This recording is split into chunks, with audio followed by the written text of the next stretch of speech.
താമരശ്ശേരി ചുരത്തിൽ വീണ്ടും ഗതാഗത നിയന്ത്രണം. മഴ ശക്തമായതിനാൽ മണ്ണിടിഞ്ഞ ഭാഗത്തുനിന്ന് മണ്ണും കല്ലും റോഡിലേക്ക് വീഴുന്ന സാഹചര്യത്തിലാണ് നിയന്ത്രണം ഏർപ്പെടുത്തിയത്. അടിവാരം ഭാഗത്തും വൈത്തിരി ഭാഗത്തും വാഹനങ്ങൾ തടയും. ചുരത്തിൽ വീണ്ടും മണ്ണിടിച്ചിൽ ഉണ്ടാകുന്നത് തടയാൻ ലോഹ വലയിടും. സുർജിത്ത് അയ്യപ്പത്ത് ചേരുന്നുണ്ട് വയനാട്ടിൽ നിന്ന് വിവരങ്ങളുമായി. സുർജിത്ത്, എത്രയും പെട്ടെന്ന് ഈ മണ്ണും കല്ലും നീക്കണം എന്നുള്ള ആ ഒരു രീതിയിലായിരുന്നു കാര്യങ്ങൾ ഇന്നലെ പുരോഗമിച്ചത്. പക്ഷെ വീണ്ടും മണ്ണും കല്ലും ഇടിഞ്ഞു വീഴുന്നു. അത് വലിയ പ്രശ്നമാകുന്നുവല്ലേ? തീർച്ചയായും മഴ കനത്ത രീതിയിൽ പെയ്യുന്നുണ്ട് ഇന്നലെ രാത്രി മുതൽ. അതുകൊണ്ട് തന്നെ കല്ല് ഇടയ്ക്കിടയ്ക്ക്, അതായത് ഈ കല്ലെന്ന് പറയുന്നത് ഒരു പാളി പോലെയുള്ള കല്ലാണ്. സ്വാഭാവികമായും അതിങ്ങനെ താഴേക്ക് വരുന്നൊരവസ്ഥയുണ്ട്. അതുകൊണ്ട് തന്നെയാണ് ഒരുപക്ഷെ ബൈക്ക് യാത്രികർ അടക്കമുള്ളവർക്ക് അത് ചിലപ്പോൾ ഒരുപക്ഷെ ബാധിക്കാനുള്ള സാധ്യതയുണ്ട്. ഇത് മുന്നിൽ കണ്ടുകൊണ്ടാണ് ഇത്തരത്തിലൊരു നടപടിയിലേക്ക് കടന്നിട്ടുള്ളത്. ഇപ്പോൾ തന്നെ ഈ ലക്കിടി കവാടത്തിലാണ് ഞാനുള്ളത്. ഈ ലക്കിടി കവാടത്തിൽ പൂർണ്ണമായും ഗതാഗതം സ്തംഭിക്കുന്ന തരത്തിലേക്ക് വീണ്ടും കാര്യങ്ങൾ മാറിയിരിക്കുന്നു എന്നുള്ളതാണ് ഏറ്റവും പ്രതിസന്ധി. ഇന്നലെ രാത്രി ഗതാഗതം പുനഃസ്ഥാപിച്ചതാണ്, പക്ഷേ ഇന്നത്തെ അവസ്ഥ മാറിയിരിക്കുന്നു. വീണ്ടും ഗതാഗതം സ്തംഭിച്ചിരിക്കുന്നു. താഴെ അടിവാരത്തും ഇതുപോലെ തന്നെ സമാനമായ രീതിയിൽ ഗതാഗതം സ്തംഭിക്കുന്ന ഒരവസ്ഥ ഉണ്ടായിട്ടുണ്ട്. നീണ്ട കുരുക്കാണ്, ഗതാഗത കുരുക്കാണ് ഇപ്പോൾ ഉണ്ടായിരിക്കുന്നത്. അതായത് റോഡിന്റെ ഒരു ഭാഗത്ത് മുഴുവൻ വൈത്തിരി വരെയും വലിയ ബ്ലോക്ക് ഉണ്ടാകുന്ന ഒരു സ്ഥിതിയിലേക്ക് പോയിട്ടുണ്ട്.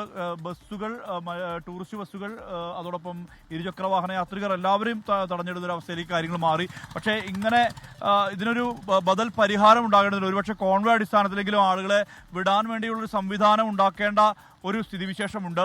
ഫയർഫോഴ്സ് എത്തിയിട്ടുണ്ട്. റോഡിലെ കല്ല് നീക്കം ചെയ്യുന്നതടക്കമുള്ള നടപടിയിലേക്ക് കടക്കണം എന്നുള്ളതാണ് വ്യക്തമാകുന്ന കാര്യം. ഇത് കോൺവേ അടിസ്ഥാനത്തിലെങ്കിലും ആളുകൾ വിട്ടില്ലെങ്കിൽ ഇങ്ങനെ സ്ഥിരമായി കുടുങ്ങുന്ന രീതിയിലേക്ക് കാര്യങ്ങൾ വരും. അതോടൊപ്പം തന്നെ സുരക്ഷിതത്വം ഒരുക്കാനും കഴിയേണ്ടതുണ്ട് എന്നുള്ളതാണ് ഏറ്റവും പ്രധാനപ്പെട്ട കാര്യം.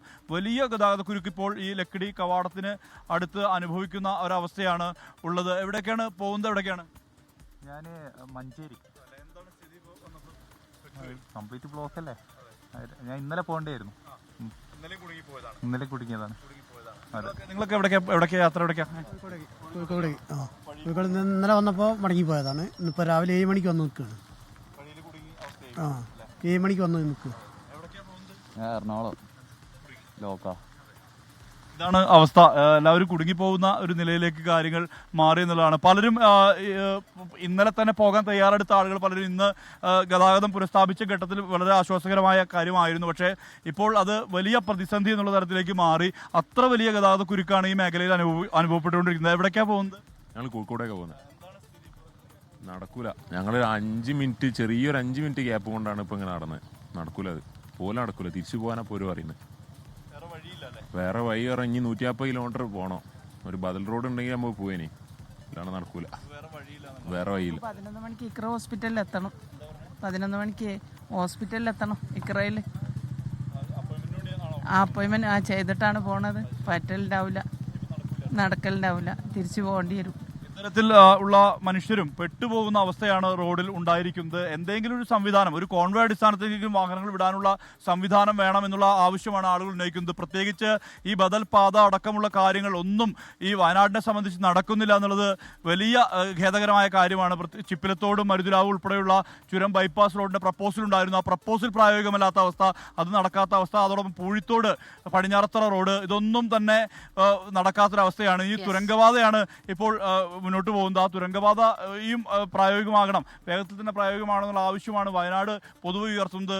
ഈ അവസ്ഥ ആളുകളൊക്കെ പെട്ടു നിൽക്കുന്ന, ഇരുചക്ര വാഹന യാത്രികരൊക്കെ പെട്ടു നിൽക്കുന്ന അവസ്ഥയാണ് കാണുന്നത്. അത്രമാത്രം വലിയ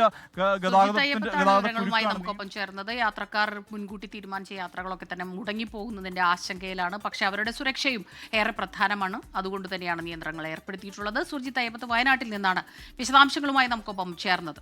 ലോകത്തെവിടെയായാലും ഏത് സമയത്തും 24 വാർത്തകളും ഓഗ്മെന്റഡ് റിയാലിറ്റി പാക്കേജുകളും എക്സ്പ്ലെയിനറുകളും വിശദമായി കാണാൻ ഞങ്ങളുടെ യൂട്യൂബ് ചാനൽ നിങ്ങൾക്ക് സബ്സ്ക്രൈബ് ചെയ്യാം.